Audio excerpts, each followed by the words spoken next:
Shelley gets some good information. She has good sources. So. Thank you, Shelley. Hi, everyone. Thanks for coming. My name is Nate, and I am 6 feet tall. It's true. I am shorter than Kevin, so. Don't mind that. But really, I just wanted to get that on camera, you know. But I am worldly. I do like to travel. I own a few maps. And I work at the Bangor International Airport, which is really great until there's a global tech failure. And I'm surrounded by customers. Why are all the flights canceled? Didn't you hear about the big technology problem? It's all over the news. Don't give me that lame excuse. This is Bangor. You guys don't have technology yet.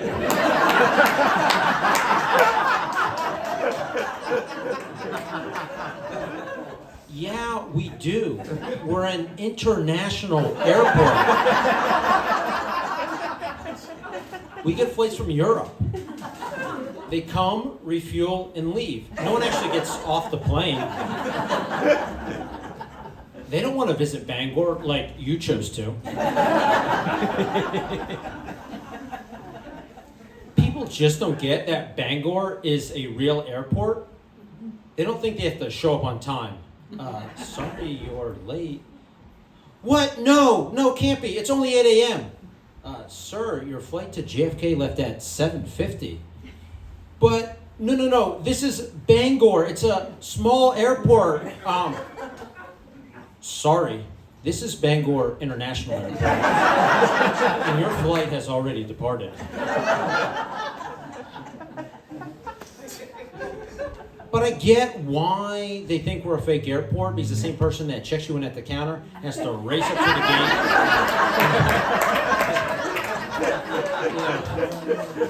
help you board, and then run outside to the tarmac to toss the bags onto the plane. And who knows what the hell, maybe jump in the cockpit. Whatever, you know. Who knows? I mean, what goes on at these inauthentic airports?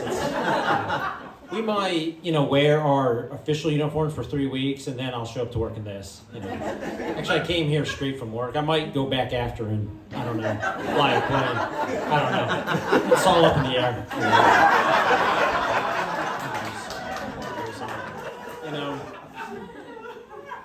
But we get the smaller planes at Bangor International Airport, which means smaller overhead bins, which means we have to valet check a lot of bags when people board and put them underneath the plane, which means passengers get the opportunity to express their separation anxiety about their bags.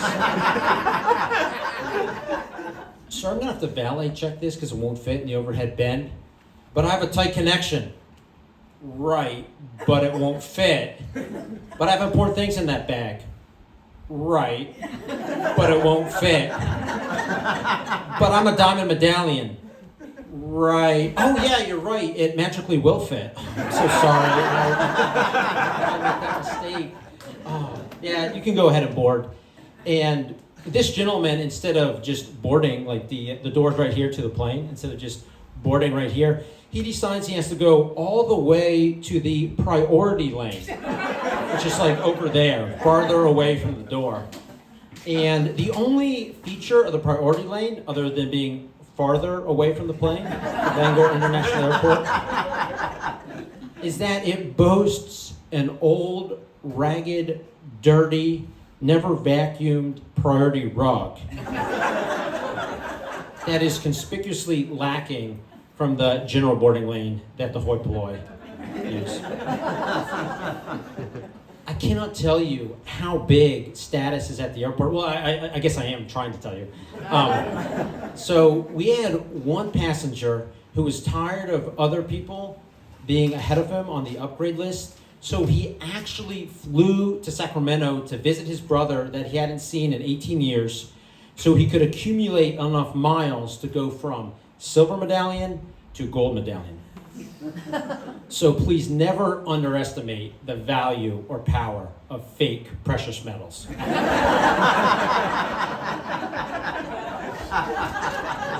I think they're worth more than the real thing, honestly. So, yeah. So I'm from Pittsburgh, Pennsylvania. Yeah. Thank you. Yeah. So naturally, anyone that's going there gets free bags for me. I'll bump them up to first class for free. It's called the Pittsburgh Upgrade. And newer agents saw me doing this and thought it was official company policy, like it should be. And they started doing it too. It got so widespread that management actually had to hold a meeting. Don't give stuff to people from Pittsburgh for free just because they're from Pittsburgh. So I stopped doing it for a week. You know, we have to get the correct amount of passengers on the plane. So our counts have to match the cruise counts. And normally that's not a problem. But I know things are going downhill quickly when I see the flight attendant whip out a calculator, pencil, and scratch paper. What equations are you doing? What formulas could you possibly be using? There's 15 people on the plane. So it doesn't surprise me when I get the call, the counts don't match. No. Our numbers at the Bangor International Airport are not wrong. You suck at math. Sorry, that's not right. I shouldn't say that. You don't suck at math.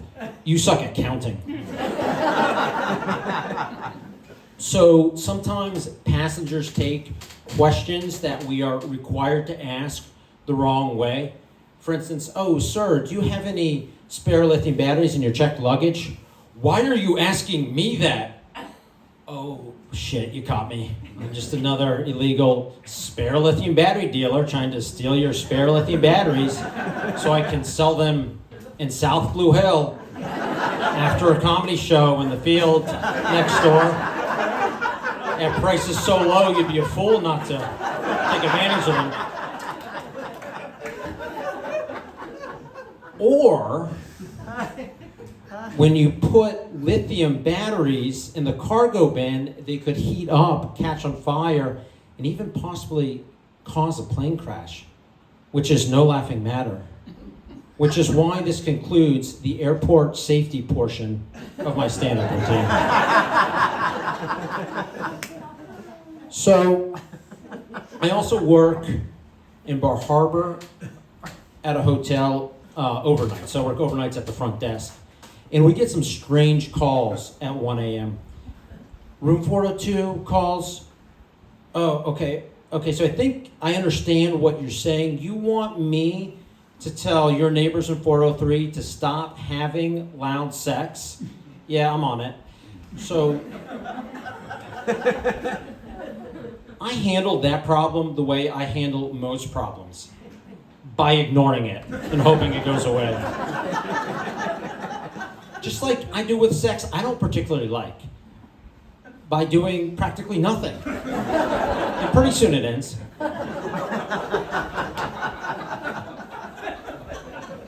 But 20 minutes later, 402 calls again. Oh, they're still having sex, so you can't sleep? Well, neither can I, because you keep calling.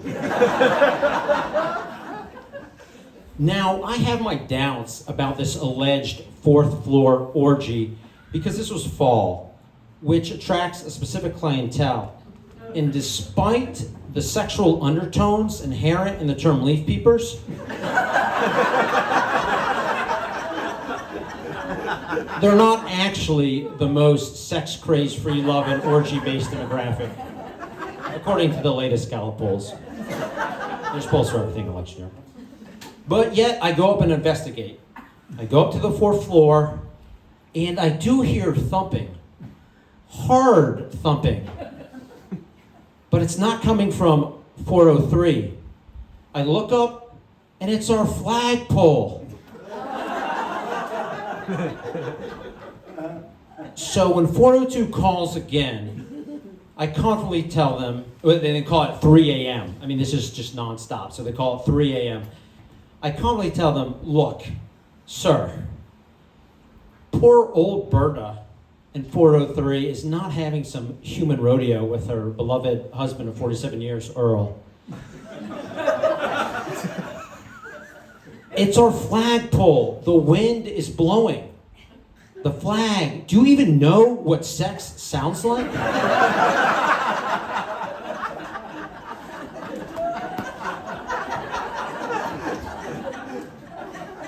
Because just to be transparent, my sex doesn't sound like a flag waving in the wind. It just sounds like heavy breathing like a workout, or maybe laughter like my partner thinks she's at a Blue Hill comedy show. In 2 hours? I don't know what goes on in South Blue Hill bedrooms, but for those of us off the peninsula, it's quite a lot of stamina.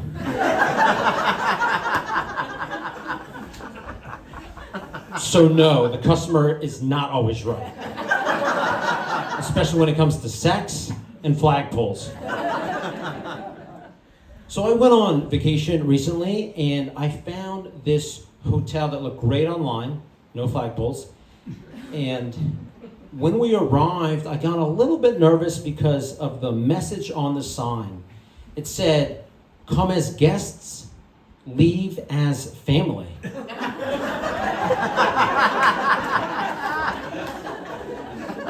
Are we permitted to just come as guests and then leave as guests? Because I'm much more comfortable with that dynamic. As a kid, I was pressured into getting a good education, so I, quote, wouldn't grow up and pump gas. And my teachers, so I got my master's degree, and my teachers were right. I didn't end up pumping gas for a living, because the sicko I worked at was self-pump. And I gotta tell you, working at a gas station, you meet some, interesting people. And you have some interesting conversations. Like, this one regular came in and immediately said, "Hey Nate, you hear about the crazy sex those Romanians are having lately?" And apparently, this guy watched an online porn video called "Romanians Having Crazy Sex" and actually thought it was a documentary. Apparently titled "Romanians Having Crazy Sex." Now, again, living in Trenton, I don't make it to the peninsula a lot, so I'm not sure if that film has had a viewing yet at the Blue Hill Public Library. But, keep an eye out. If Trenton ever gets a library, they'll probably just be on a 24/7 loop. I'm not sure we have books there yet. It hasn't been confirmed. So I did use my educational background to do some pretty extensive research. And it turns out it wasn't even actual Romanians in that film.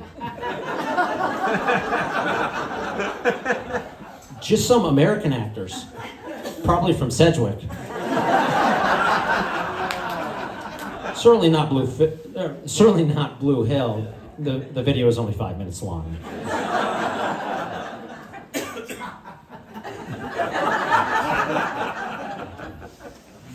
You know what people have zero patience for nowadays? You probably guessed it already. Art.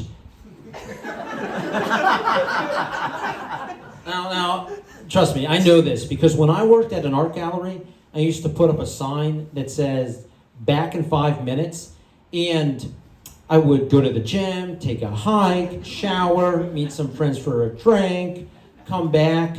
No one was ever waiting. No one ever complained. That tells me people don't give a shit about art. They won't wait 5 minutes for it. What people do care about is sex. People will wait 5 minutes for sex. People only actually care about art if it leads to sex, like some art can. Like if you take somebody out on a date to see some really nice art at a really nice art gallery when it's open. Or you take somebody to something really, truly classy, something cutting edge, like really high end, like a comedy show in Blue Hill. You're gonna get laid after. Or at least get to fall asleep to the sweet, soft, sensual, sexy sounds of Old Glory flapping in the wind. But either way, please don't call me at 3 a.m. Thank you.